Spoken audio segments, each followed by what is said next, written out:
I started with the Waivers, a sort of prog surf band I guess.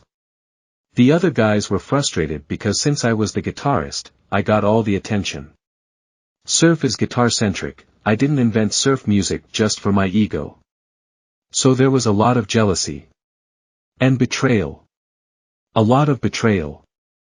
Eventually the keyboard player, Ron, and I took off and started a synth duo. That was what you did back then.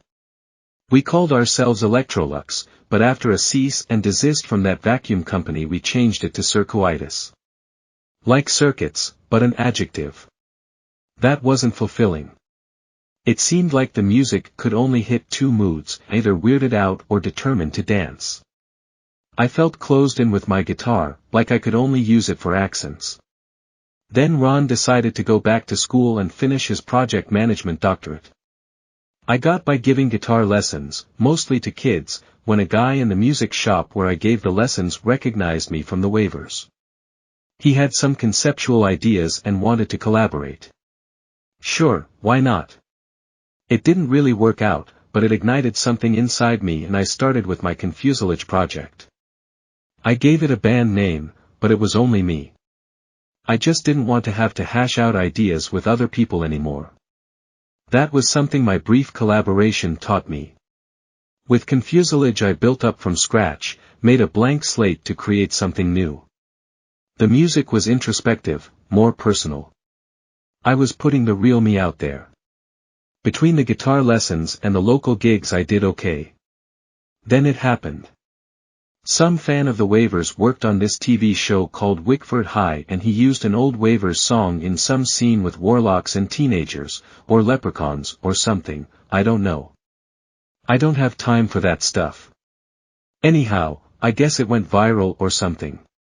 Kids were going crazy for it. Millions of them wanted Cowabungaloid. But they couldn't get it. It wasn't on the streaming services. So all the old Waivers had lunch to hash it out, ideas about reuniting and playing and capitalizing on the Cowabungaloid explosion. I couldn't do it. I wasn't in that place. I was in my place, not their place. Instead I decided to incorporate it into my Confuselage shows. That was a good opportunity for me to do the song my way. The band re-recorded it with a new guitarist. Whatever. I guess they tried to get themselves on the show for a cameo but that didn't happen. No surprise. I still do Cowabungaloid in my Confuselage set. At the time people told me I was thinking too small but I think maybe the other guys were thinking too big and now it's just embarrassing, right? Now Ron the keyboard player, you know, from Circuitis.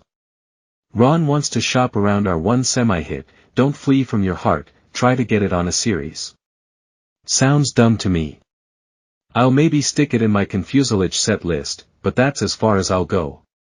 The guitar lessons have been going great guns lately. I picked up a few new students. I guess buying that newspaper ad announcing guitar lessons from the guy who played lead guitar on Cowabungaloid wasn't such small thinking after all, was it?